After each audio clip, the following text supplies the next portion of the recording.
Salam, hər vaxtınız xeyir. Bugün sizlərə blok suallarından birinin izahını təqdim edirəm.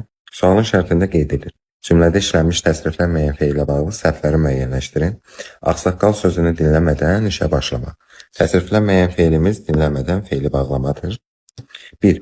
Əmr şəklində olan feili izah edir. Bəli, doğrudur. Başlama əmr şəklində olan feildir.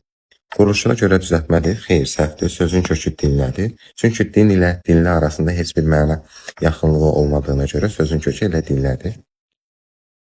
Feili sifətdir. Xeyr, feili bağlamadır. Məlum növdədir. Bəli, doğrudur. Heç bir qrammatik məna növün şəkilçisini qəbul etmədiyinə görə məlum növdədir. Vacib şəklindədir. Səhvdir. Təsriflənməyən feil idi. Tərkib yaratmışdı. Bəli, doğrudur deyə götürmürük. Düzgün cavabımız 2, 3, 5. Sonda bu elanı nəzərinizə çatdırım ki, bizim avqust ayı üçün olan onlayn dərslərimizə qeydiyyat artıq başlamışdır. Siz də bizim onlayn dərslərə qoşulmaq istəyirsinizsə, profildə olan nömrə ilə əlaqə saxlaya bilərsiniz. Diqqətiniz